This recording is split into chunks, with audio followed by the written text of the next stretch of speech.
And what are we doing instead? At Copenhagen, this December, weeks away, a treaty will be signed. Your president will sign it.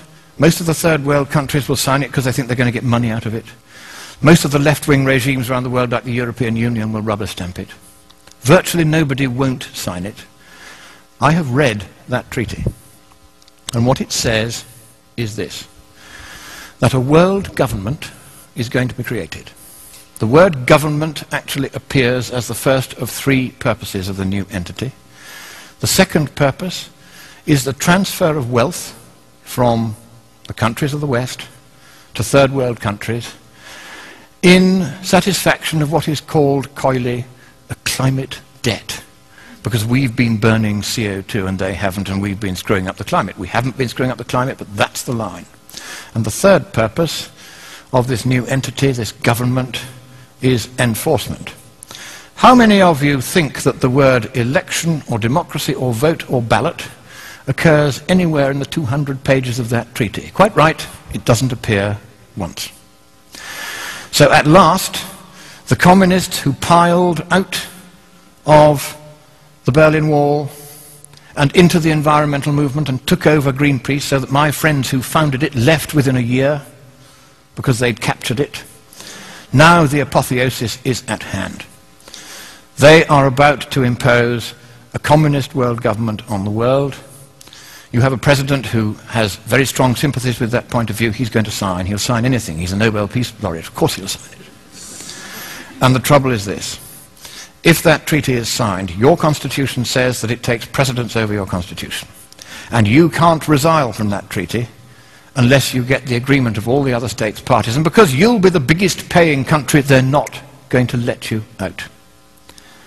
So, thank you, America. You were the beacon of freedom for the world. It is a privilege merely to stand on this soil of freedom while it is still free.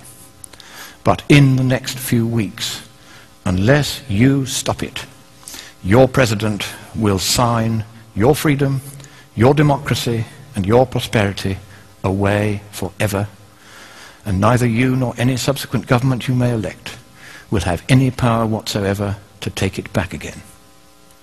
That is how serious it is. I have read the treaty. I've seen this stuff about government and climate debt and enforcement. They are going to do this to you, whether you like it or no.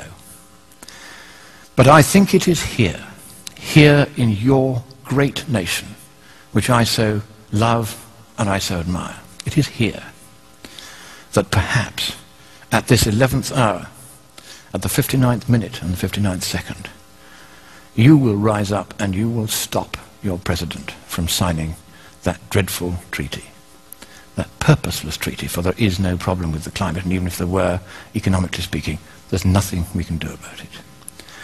So I end by saying to you the words that Winston Churchill addressed to your president in the darkest hour before the dawn of freedom in the Second World War. He quoted from your great poet Longfellow. Sail on, O ship of state. Sail on, O Union, strong and great.